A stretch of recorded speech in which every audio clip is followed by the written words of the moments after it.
Bonjour, bienvenue sur Ragleuse.fr. On découvre la star de l'année 2018, la Peugeot 508.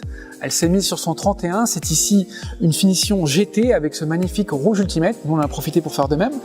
Et puis, on va découvrir une berline qui change de registre. Ce n'est plus une berline familiale traditionnelle.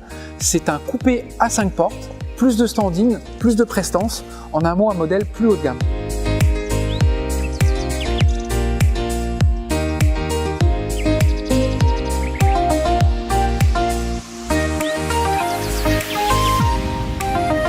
Commençons par son museau. La Peugeot 508 à l'écran avec une signature lumineuse verticale ici. C'est une beauté sur une Peugeot, mais c'est pas la dernière fois qu'on verra ça. Puis là, on a un petit détail qui est très intéressant. En bout de capot, le lettrage 508 évoque l'aïeul de la Peugeot 504. Ça nous ramène 50 ans en arrière. Et pourtant, il n'y a pas de néo-rétro. La 508 est vraiment un modèle tourné vers l'avenir. La 508 a une silhouette de coupé. Son toit a été abaissé de 6 cm. Elle est plus courte de 8 cm. Sa longueur totale, c'est 4,75 m. Et pourtant, elle paraît plus imposante que le modèle actuel. De dos, on observe immédiatement le bandeau laqué de noir qu'on a déjà vu sur la 3008 et sur la 5008. C'est un élément qui caractérisera toutes les Peugeot. Ici, il y a un petit détail intéressant, c'est que le phare est visible de tous les côtés en fait, parce qu'il y a une transparence entre les deux. Mais délaissons l'esthétique, place aux pratiques, car la grande nouveauté de cette 508, c'est son haillon, qui apporte de la praticité au moment du chargement. Alors certes, en termes de volume de coffre, il y en a un petit peu moins que dans l'actuel, mais en termes de praticité, c'est beaucoup plus vaste, c'est plus large, on peut accéder au fond du coffre sans se casser le dos, et ça c'est une très bonne chose. Il est temps de monter à bord de cette nouvelle Peugeot 508, mais avant je vous amène voir un détail qui a toute son importance. Ce sont ces portières sans encadrement qui lui donnent une allure de coupé, comme une Audi A5 Sportback, comme une Mercedes CLS, et ça permet d'asseoir la montée en gamme de la 508. Alors, évidemment, pareil à l'arrière, pas d'encadrement. Et puis là, on a un détail qui est très important aussi, c'est une petite touche de carbone qui donne de la sportivité à la 508. On va aller voir l'habitacle.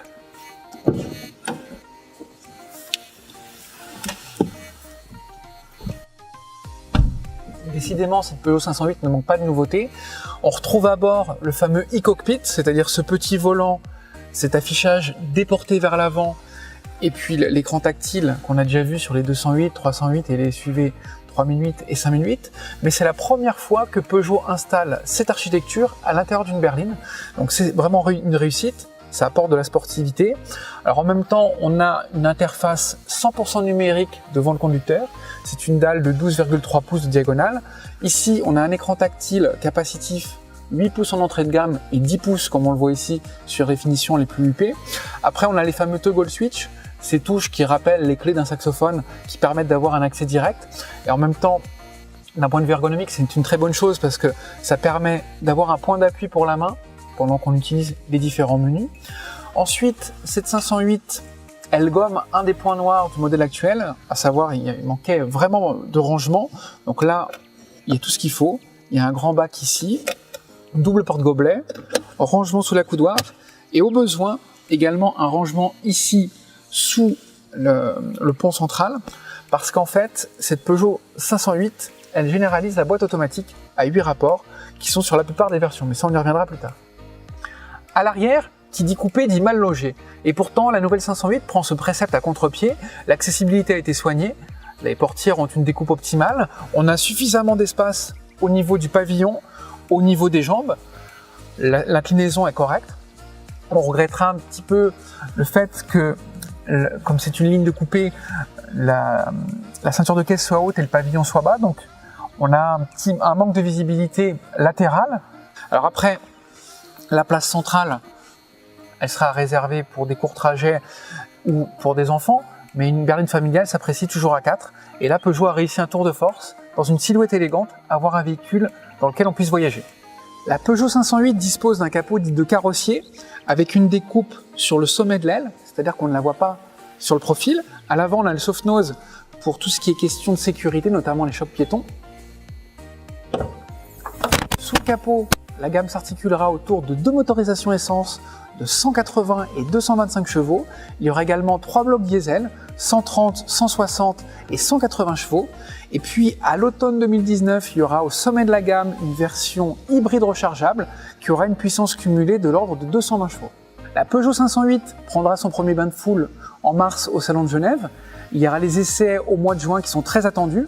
Après, elle arrivera en concession au mois de septembre. Viendra ensuite la Peugeot 508 SW, donc le break, qui lui sera dévoilé début juin. Première exposition au public au Mondial de Paris au mois d'octobre et commercialisation au premier trimestre 2019.